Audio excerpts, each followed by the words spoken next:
Heath Ledger was killed by Lindsay Lohan, who says the Hollywood awful kid turned into an issue for the pedophiles at the highest point of the Hollywood pyramid after his execution as the Joker in The Dark Knight moved him towards whiz status. They couldn't believe him any longer. They knew he had a major mouth and enormous balls. He got a kick out of the chance to raise some static, Lohan said. He knew a great deal of industry-privileged insights and he wasn't apprehensive about standing up.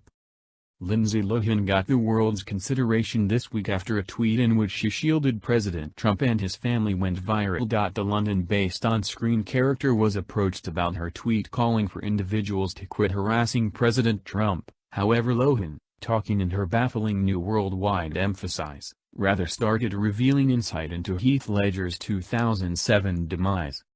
It wasn't a suicide. It wasn't an unintentional overdose. Everyone in the business knows reality. He was taken out. He was a case to whatever is left of us to remain in line.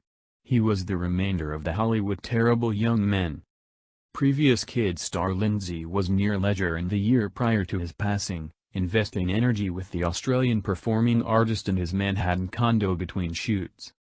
Portraying Ledger as a player, a troublemaker, some sort of dull stallion, Lindsay Lohan stated, "We concurred that anyone with a spirit can't exist in Hollywood.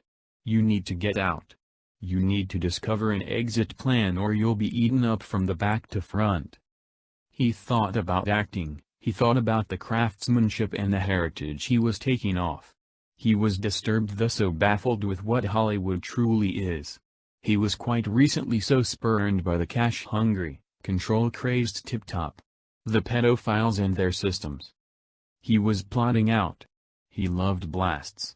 He needed to blow the entire shithouse up on fire. Among the qualities that most pulled in me to Heath was his straightforwardness, which was fanciful, obviously, and his similarly deceptive feeling of being practically unfading.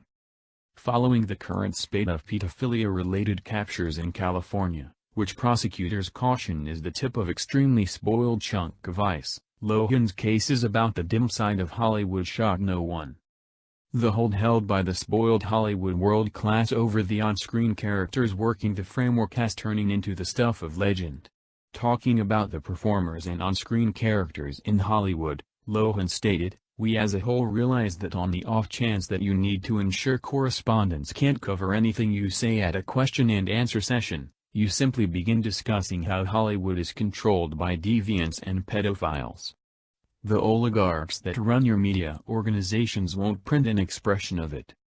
Record passed on January 22, 2008 from what the Office of the Chief Medical Examiner of New York called a unintentional inebriation from physician-endorsed drugs, only a couple of months in the wake of shooting his execution as the Joker in The Dark Knight. While the professionally prescribed medications found in Ledger's framework were all outstanding doctor-prescribed medications, the deadly mix of medications could never be recommended by a doctor.